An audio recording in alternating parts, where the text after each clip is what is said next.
ci nuyoo bi ayima yi fi nekk yépp di nuyu Serigne Malick Thiaw Ibn Baye Abdoulaye di nuyu dignitaires yi fi nekk yépp buñ ci jukkee imam Libaas imam Khalifa Diagne jàpp naa ni mën na ñu jotal sunu nuyoo ci ñi nga xam ni ñoo fi nekk comme ay ayima ak ay kilifa diine di nuyu délégué de quartier yi fi nekk di nuyu chef de village à travers Samba Gueye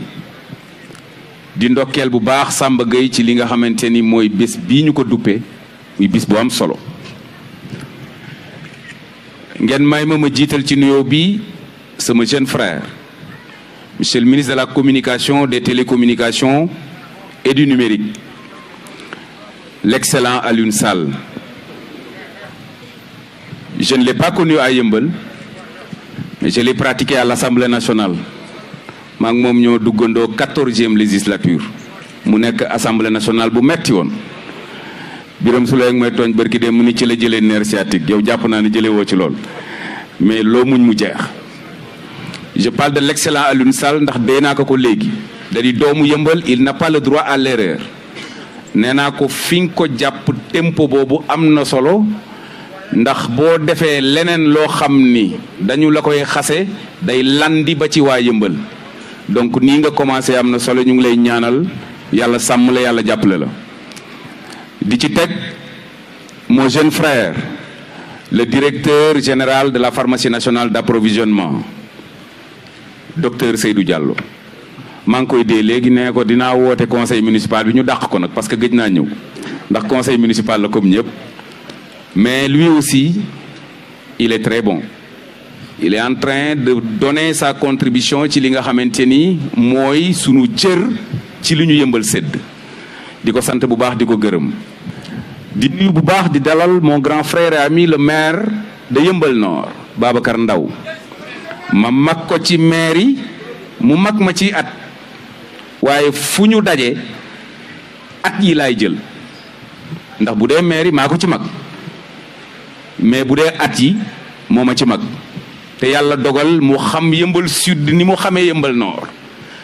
donc moo tax moom it ñu ngi koy sargal bu baax a baax ci liggéey bi muy def ci Yeumbeul Nord ak ay collaborateurs am di nuyu bu baax le colonel Saliou Faye thème bi jàpp naa ni Cheikh Gallo wax na lépp ndax jokkoo ak ndawi Yeumbeul concept bi mu génnee mu ñëw sama bureau waxtaan ceeg man ñu ngi nuyu bu baax duñu ko fàtte muy sunu xarit le sous-préfet représentant du chef de l'État ici à Yeumbeul le sous-préfet Brahim Ba di ko sargal bu baax a baax ci jàppale gi nga xamante ni mu ngi koy jàppale ndax dafa am ci collectivité territoriale lu ñu tuddee contrôle de légalité tey ñun bu ñu voté sunu budget avant ñu koy mën a exécuter moom foog mu approuver ko ba pare loolu mooy le contrôle de légalité avant 96 le contrôle de légalité était a posteriori a priori léegi c'est a posteriori a priori mooy mënoo woon def dara te tàgguwoo sous-préfet léegi da ngay def ba pare soog a tàggoo booy tàggoo da ngay joxe ñu viser la mais dara du tardé ci moom contrôle de légalité bi mu ngi koy def ni mu waree mais du ñu tardeel ci dara te bu ko neexoon texte bi muy code général des collectivités territoriales daf ko jox 1 mois document boo ko yóbbul am na droit téye ko weeru yàlla avant mu la koy delloo mais moom du tardeel sunu benn document donc ñu ngi koy sant bu baax di ko gërëm ci loolu. bi ma Serigne Cheikh seetsee wax ma ni dafay def jokkoo ak ndawi Yeumbeul wax ma concept bi ni mu ko bëggee dama ni ko il faut être Serigne Cheikh Gallo pour mën a réussir lu mel noonu. moi en tant que Bara Gaye en tant que maire mënuma organiser lu mel nii su ma naataangoo bu Yeumbeul Nord mënul organiser lu mel nii Seydou wala monsieur le ministre ku ko ci organiser woon nit ñi gis ci beneen bët mais tey kenn gisul parti politique kenn gisul nord wala sud kenn gisul diine kenn gisul tarixa lan la ñu gis Yeumbeul la ñu gis c'est extrêmement important donc Serigne Cheikh merci et félicitations pour loolu. fukki minute ak juróom nag lañ ma joxoon pour ma wax ci benn thème naam mën na ko bañ a jar ndax lu mel nii master class bi yow yaa ko def ñun mën nañu def benn brainstorming ci lu ndaw nga xamante ni dañuy jébbal kàddu gi ñi nga xamante ni ñoom ñoo ñëw participer participants yi aussi ñu ngi leen di nuyu di leen sargal bu baax a baax. dañ ma wax ni naa wax ci gouvernance territoriale au service de la jeunesse. yàlla dafa dogal bi Alioune duggee université dem jàngi xarala yi muy technologie, Seydou dugg université dem jàngi pharmacie, man bi ma duggee université dama jàngi géographie science sociale pare jaar ENEA dem institut supérieur de développement local bind sama master sur le management des projets de développement. Donc c'est pas pour rien ñu jox ma pour ma wax ci mbiri gouvernance bi ñu may jàngal développement local dañ ma wax ni su fekkee da nga bëgg a développer ab gox ñett yi foog nga bàyyi ko mbir. foog nga xam déjà sa terroir sa territoire foog nga xam ko xam ni mu toll foog nga xam les acteurs qui composent li nga xamante ni ñoo nekk ci sa terroir boobu waaye nag li ci gën a am solo muy la gouvernance muy doxalin wi naka ngay def ñan ngay lëkkalool kan mooy nekk sa partenaire ba li nga bëgg a def ci ay projet nga mën ko def ñett yi foog nga bàyyi ko mbir. yàlla dogal Yëmbal def ma maire 2014 ma am fanweeri at ak juróom nekk xale kon nekk jeune tey ñu may waxloo relation bi war a am entre ñi ñu fal ak jeunesse bi pour que ñoom ñu mën ci gis seen bopp. donc dama jàpp ni lu ma war a mën a wax la mais dañ ci junj tuuti rek suñu paree bu yeneen panélistes yi pare ñu delloo kàddu gi ñi nga xamante ni ñoom ñooy les participants. ba ñu jàngee loolu ci école bi ñëw nag di ko appliquer sur le terrain tey jii nii ginnaaw fukki at ak benn bi ma géré mairie soo ma laajoon lan mooy mbiri développement local ñett laa lay wax. mën na bañ a wuute nag ak li ma jàngoon ci école bi mais dama lay wax ni pour gérer ab dëkk foog nga làmboo ñett yi foog nga am xel foog nga am xol bi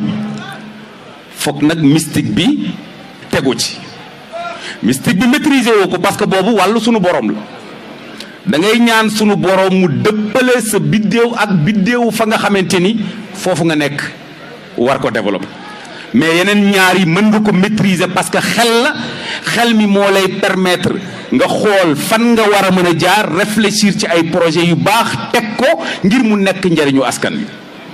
mais beneen bi aussi fokk nga am xol boo xamante ni soo amoon tey fukki dërëm au lieu nga ko yéene sa famille nga mën ko yéene ñi nga xamante ni ñoom ñoo jëloon seeni carte fexe ba nga falu. tey damay faral di wax ni man Yëmbal amuma seen fay parce que yàlla dafa dogal dugg naa ci histoire commune bi te Yëmbal la soob ginnaaw dogalu sunu borom. pour rappel man maay maire bi njëkk a am ñaari mandat ci Yëmbal donc mënuñu fay benn yoon waa Yëmbal moo tax bi ñu nekkee maire en 2014 li ñu wax suñuy collaborateur mooy lépp lu ñu def lu dul liggéey yàq nañu ko moo tax ñu góorgóorlu def suñu kéemtalaay kàttan. code général des collectivités territoriales dafa jox juróom-ñeenti domaine compétence ñi nga xamante ni ñooy maire yi matul fukk juróom-ñeent la maire yaa ngi xeex nag ci Sénégal pour ñu yokk ko. le premier ministre Ousmane Sonko et le président de la République Bassirou Diomaye Diakhar Faye promettre nañu ni danañu yokk li nga xamante ni mooy les domaines de compétence danañ ci teg ñett mu war a nekk fukk ak ñaar ñett yi ñu ciy teg ci la assainissement bokk. souvent mu dégg ñu sànni xeer sunu mbokk maire yi waaw ndox mi taana da delloo ko nangam mais xam naa ni buñ ko yokkee incha allah fii ak déwén laa bu boobaa war nañu mën a gën a sànni xeer maire yi ndax bu boobaa day fekk assainissement déjà dugg ci seeni responsabilité mais juróom-ñeenti domaine de compétence yi maire yor jeunesse ci la bokk culture ci la bokk environnement ci la bokk sport ci la bokk et cetera et cetera. éducation santé waaye yàlla dafa dogal am na ku ko wax léegi statistique ci Sénégal boo jëlee téeméeri nit juróom-ñaar fukk yi ak juróom amuñu fanweeri at ak juróom téeméeri nit yoo jël 50% yi juróom fukk yi amuñu 19 ans donc ñun réew mu ndaw lañ réewu xale lañ loolu nag au lieu mu nekk li nga xam ne mooy problème da nga ko war a traduire mu nekk avantage loolu moo tax bi ñu jëlee mairie bi ñu ne nañu fexe lépp lu ñuy def jeunesse bi gis ci seen bopp ku ne xam na ni enseignement supérieur bokkul ci 9 domaines yi état transféré collectivité territoriale yi mais ñun bi ñu toogeeg léegi may nañu ay xale lu toll ci juróom-ñeenti téeméer 900 xale mooy juróom-ñeenti téeméer 900 xale yoo xamante ni fayal nañ leen formation professionnelle après le baccalauréat te waruñu woon 350 xale may nañu leen ñu am permis de conduire te fay ñu sax timbre 350 xale chaque année ñu def 50 wala 75 un étudiant un permis de conduire wala un yëmbalois un permis de conduire on est à 350 déjà pourquoi parce que permis de conduire léegi dafa nekk diplôme parce que Seydou mii bu lancé benn avis de recrutement war a recruter koo xamante ni ku am master la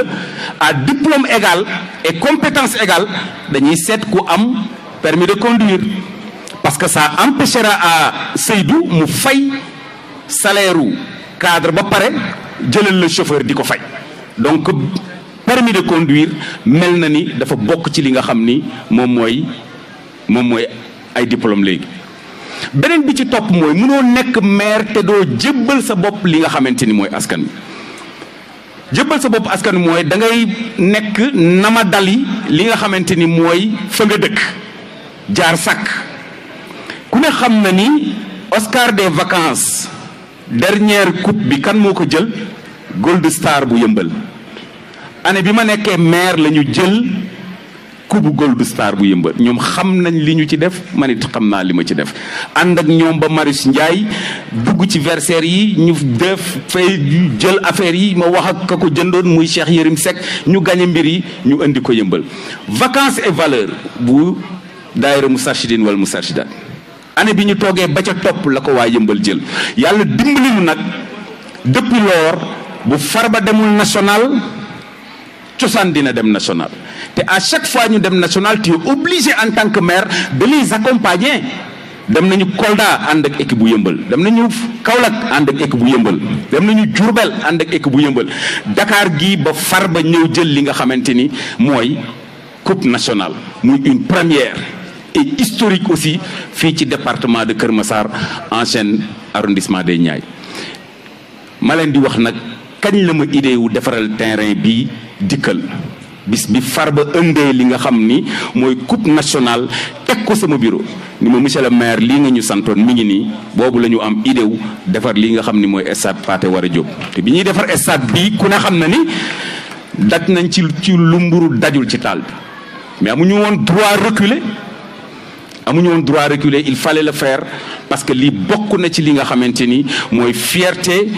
ñii nga xam ni ñooy samay collaborateurs mais sama fierté aussi boo jaaree xool ni ñun fii lañ doon football monsieur le ministre fii la doon football takk capitaine Bara Gaye fii la doon football takk capitaine même su fekkente ni équipe cadet la woon bon équipe cadet bi laa doon takk capitaine mais biñ fi daan football xam nañ ni mu meloon tey bu yàlla dogalee ci sunu magistère ñu def ko mu mel nii alors donc dañ ciy sant yàlla te xam ni jeunesse bi moo tax ñu def ko beneen mbir boo xamante ni jeunesse bi moo tax ñu def ko li nga xamante ni mooy domaine de compétence yi ñu transféré